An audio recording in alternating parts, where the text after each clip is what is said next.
Mas é hora de falar de um elemento muito interessante do folclore brasileiro, que é o teto de gastos. Vamos entrar nessa pauta, produção.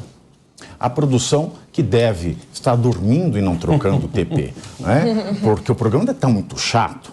Mas vamos falar então do teto de gastos. Nesta semana, e o TP ele precisa rodar, tá, produção? Ele precisa assim, ó.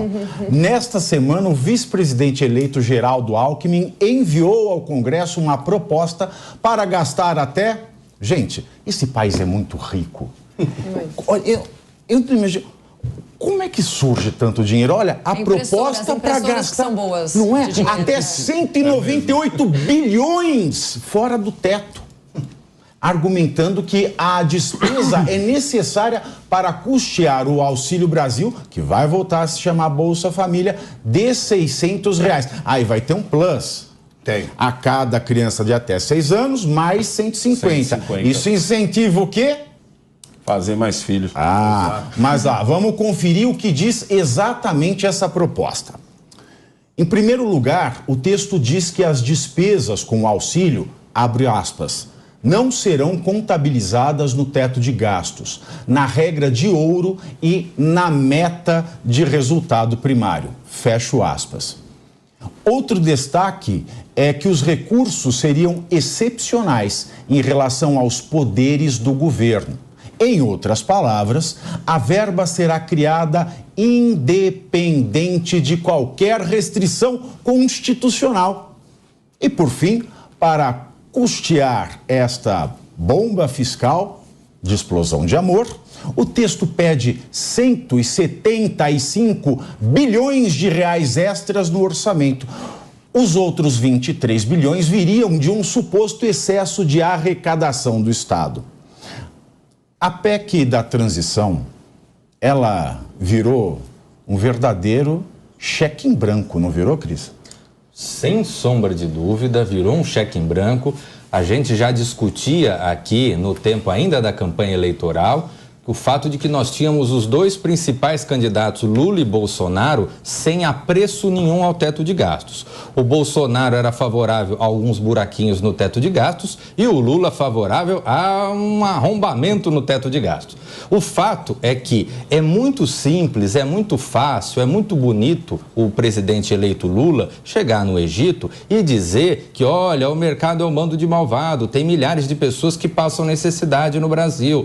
É muito bonito. É um discurso muito tocante. Agora, o ponto principal isso do que ele nem voou de classe econômica.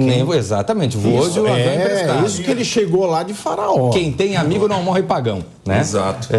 Agora, quem tem amigo pagão morre menos ainda. Agora, o fato é que é difícil fazer o que tem que fazer, que é o quê? Que é a reforma administrativa, que é a reforma tributária, que é por fim aos subsídios bilionários que nós temos no Brasil, que encarar de vez o rojão, como disse aqui na canção, muito bem declamada. Né? Chororó, amigos. Né? Quem vem com essa...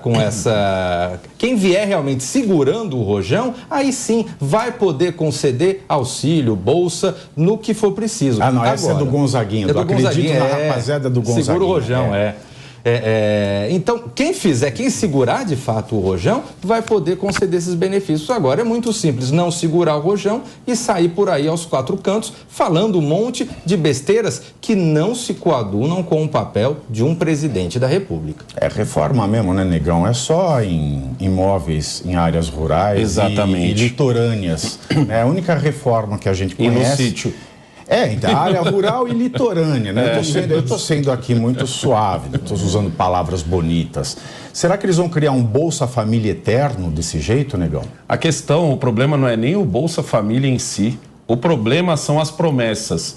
Uma coisa que eu falei aqui no Linha de Frente várias vezes é que o que mais me dava medo no Lula, neste Lula dessa eleição, porque o Lula, a gente tem vários Lulas.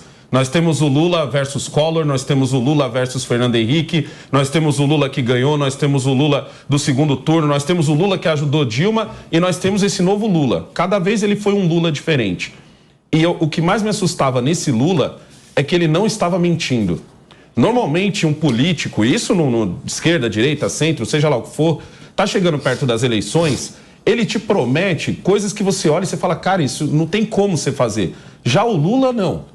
O Lula, ele veio de peito aberto dizendo, esquece essa parada de teto de gastos, negócio de privatização, nós vamos parar com isso. Que bonito, negócio de imprimindo dinheiro, que bonito. Isso, entendeu? Então isso era uma coisa que me dava muito medo. Hoje você está vendo jornalistas, economistas, já tem economista dando para trás, já falando, não, eu não sabia que ia ser desse jeito, porque estão sendo cobrados, já que deram apoio, e o próprio Lula pode dizer, peraí, amigo, eu fui curto e grosso, eu não menti, eu disse o que eu ia fazer, eu estou dizendo o que eu vou fazer e ele provavelmente vai fazer. Mas o grande problema nessa história toda são dois problemas. O Lula tem uma excelente oratória. Então, quando ele vem com esse papo de o mercado é malvadão, e ele pinta o mercado como se fosse uma mesa cheia de abutres, e a carcaça que esses abutres querem comer é a sua escola, a sua educação, a sua segurança. Quando o mercado não é isso. Você tem uma parte do mercado que é especuladora? Tem, não vou dizer que não existe. Mas o mercado se divide desde o cara... pega esse exemplo que eu vou te dar, Brasil. Desde o cara que te vende bala no farol, esse cara faz parte do mercado. Porque esse cara, ele não fabricou essa bala, e mesmo que ele tivesse fabricado, ele ainda para fabricar os ingredientes foi comprado de outro lugar. É uma roda.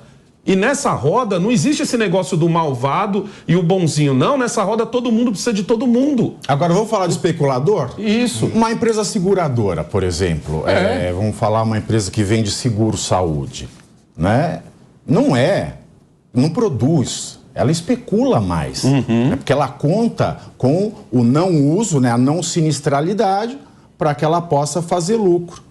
E o dono do avião com o qual Lula foi para o Egito é dono de uma empresa seguradora. E aí, mas do jeito que ele pinta, aí fica uma coisa parecendo que todo mundo é urubu. Só que quando um tá tomando prejuízo, o resto vai tomar prejuízo. O melhor exemplo que você de casa pode ter disso foi o que aconteceu na pandemia. Você fechou pequenos comércios e aí a roda da economia foi quebrando um após o outro. Porque aquele cara que tem um comérciozinho onde ele só tem 2 funcionários, só 2, faz essa conta, 2 funcionários. Se ele fecha, são 2 pessoas a menos para poder gastar dinheiro. São 2 pessoas a mais que vão depender do governo. E esse dinheiro não brota do nada. Ou ele vai aumentar em imposto, o que vai fazer com que essas 2 pessoas fiquem mais difíceis de arrumar outro emprego, ou ele vai ligar a impressora, o que é pior ainda. E hoje em dia você tem influenciadores dizendo que ligar a impressora não tem problema nenhum, que boa parte do dinheiro do governo vem justamente de quando ele começa a imprimir moeda. Isso é um tremendo absurdo. Só que o Lula pode falar a barbaridade que for, porque ele tem uma excelente oratória, não é à toa que ele pinta o mercado como um bando de urubus, e ele esquece que até o cara que só tem a padoquinha dele, a padariazinha, com 5 funcionários, ele faz parte do mercado. O cara que só tem R$100 em ações e está lá começando a investir, ele faz parte desse mercado. Ele não faz parte dos urubus, mas ele tem uma mídia inteira do lado dele que está maquiando as besteiras que ele está falando. Afinal, o mercado é Bolsonaro, é uma entidade bolsonarista. É uma entidade bolsonarista. Como disseram na Globo Bolchevique. Exatamente. Olha um ótimo exemplo. Não é, Valadão? E aí? Essa PEC está criando uma licença para criar gastos inconstitucionais. Foi isso que eu entendi do documento? Eu entendi certo ou entendi errado? Um cartão Black Infinity. Te dou agora. E você usa do jeito que você quiser. Minha filha, sem fatura. Minha filha tem 11 anos. Sem fatura. Minha filha tem 11 anos. Sem fatura para quem gasta. Toma, filhinha, gasta aí um Infinity Black. Ela não sabe, ela não tem noção do que eu tô dando na mão dela. É aí o que está acontecendo agora. Estamos dando um cartão, um cheque em branco, um cartão infinito, para ele gastar do jeito que ele quiser, da forma que ele quiser, sem planejar nem nada. Quando você fala de especulador, o especulador, com o tempo, se ele tiver segurança, ele deixa o dinheiro dele aqui.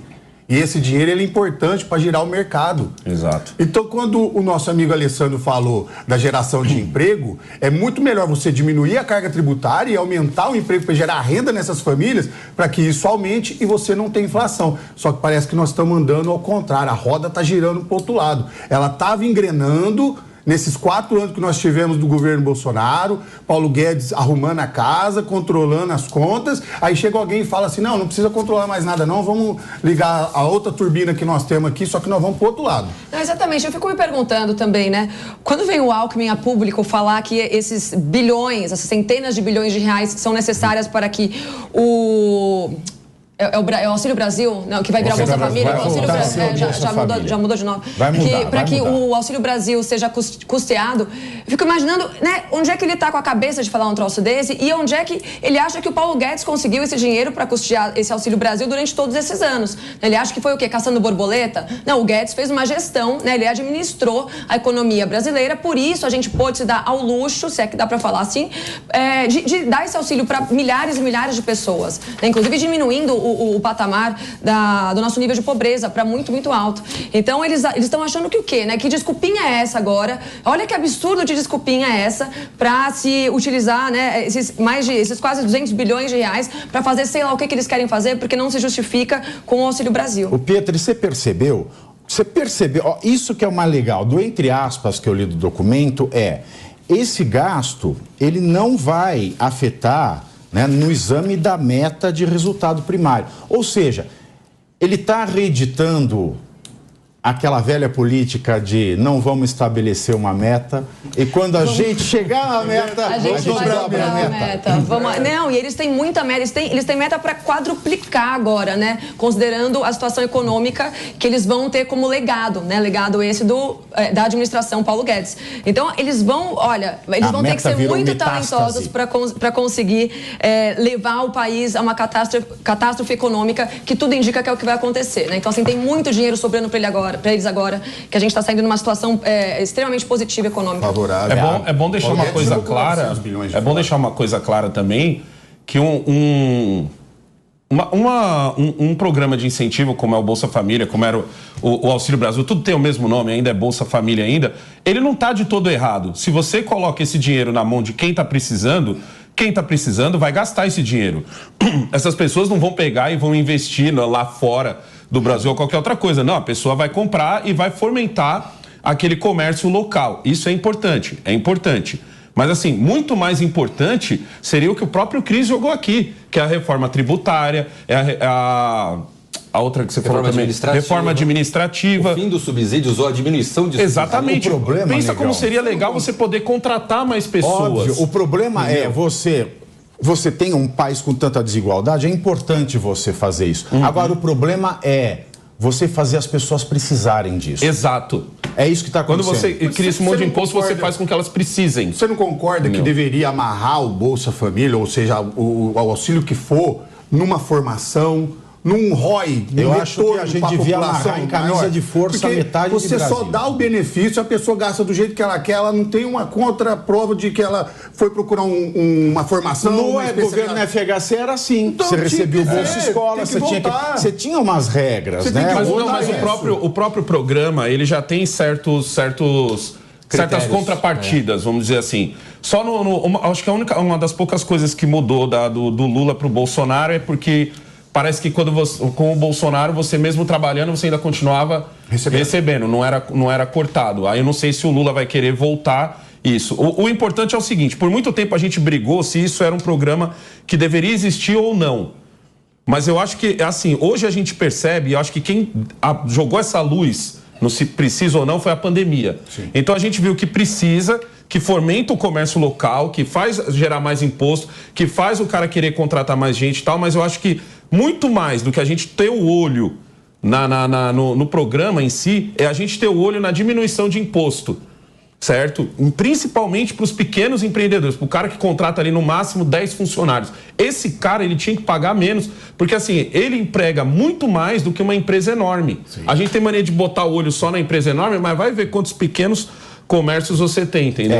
A gente discutindo aqui, né, gasto com Bolsa Família, Auxílio Brasil, né, de onde vai vir esse dinheiro, e no Congresso, 565. Exato. Milhões! Tá? Milhões.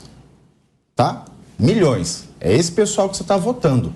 É esse pessoal que você põe no Congresso. Você está hoje aqui na frente do quartel, você caminhoneiro, está parando, você não sabe o que fazer, o que pedir. Quem poderia barrar essa crise que a gente vive, se chama Congresso. Ao invés disso, eles estão aí se dando 565 milhões. E sem discussão. E sem discussão. Sem discussão. Sem discussão, sem cuspe, sem nada. Sem nada.